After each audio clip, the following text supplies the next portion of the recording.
Hi, this is me Steven. Again, nice to see you. And today I'm not gonna do any song, any kind of like music product or something. I'm not gonna show you that.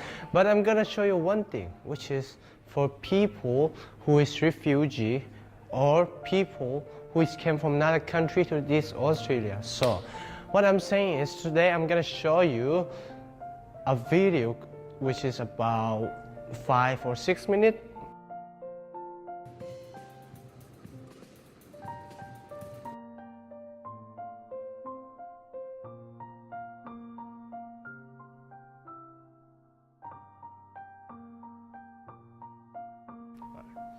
Hi, ulen apo Falam sin ummi chun tuni ke sang sai nan hena video clip show toi te lo sim ka dui ka lo sim sin ka lo mu ka du chumi cho tu Australia hin yang so thein na tool Australia hin yang so thein na tool te mi hi sitting e mi video cho sao ka sao lo tôi khal tôi vak lo a shek song minute panga pa ru lo nga si nan za te nan enjoy ding ding ka zum chun hi mi lo man si lo in hi mi nan za mi channel hi sang sang hi channel si tin nan thai ni a lo zum.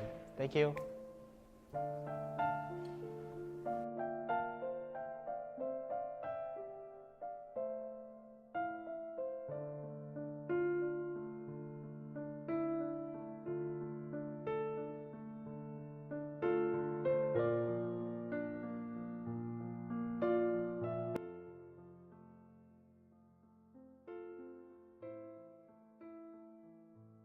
Hello, my name's Johnny Tran. I'm the Multicultural Liaison Officer and I cover the Eastern region. Stephen has asked me to help with his project and he's written down some questions and I'll read those questions out and I'll try and answer them as best I can.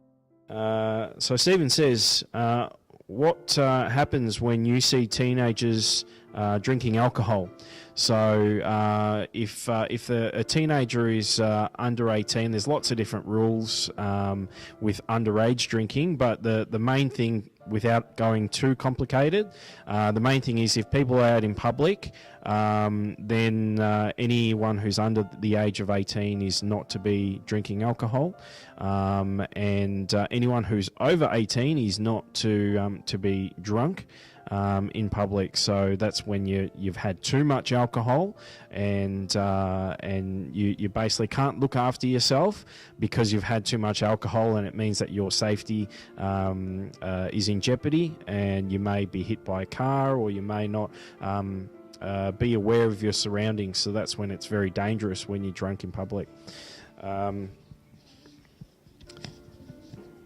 second question, Stephen asks why we need to have ID to buy smoke and drinks. So, or why do we need identification to buy smokes and drinks? So, it's important to have rules, I guess, and some of those rules is to make sure that people are doing the right thing because it's to protect them, and things like having a age limit where you're allowed to drink alcohol and having identification to show who you are, but also how old you are is very important, because some of these things like smokes and like alcohol is not very good for your health, not very good for a young person's development, a young person's mind. So that's why some of those rules are in place, so that when you're an adult you can make a proper informed decision on the risks involved with undergoing those sorts of activities. The next question from Stephen, is that possible if under 15 or 16 years old are able to drive cars? So definitely 16 and above. So you can't be 15, you can't be 14. So 16, when you do turn 16 on your birthday, you can apply for what's called a learner's permit, and that allows you to drive a car, but allows you to drive with a fully qualified driver sitting in the passenger seat, and they're there to guide you and teach you on how to best drive.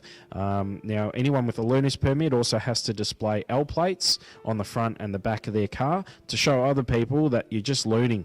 So go easy on me. That's the sort of thing for learners, but definitely 16 and above. If you don't have a license, you can still be 35. If you don't have a license, you can still get a learner's permit and then go from there.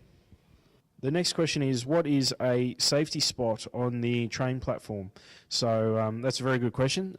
Most people don't actually know what this safety spot is, or safety zone is what it's called. It's painted yellow on every platform has one at train stations. This safety zone, the reason why it's called a safety zone is that the cameras are constantly looking at this zone. So if you're actually needing any help, you can go to this zone, and there's actually cameras pointed there. But also there's buttons at the safety zone, and the buttons, they'll tell you the timetable for the next train coming, but there's a red button as well, which it basically says, I need help, and a person will come and answer when you press the red one, and they will try and help you out the best you can. And if police need to be called, then we'll be called, and we can retrieve CCTV and investigate any matters that arise. But certainly the safety zone, best place to be on any train platform.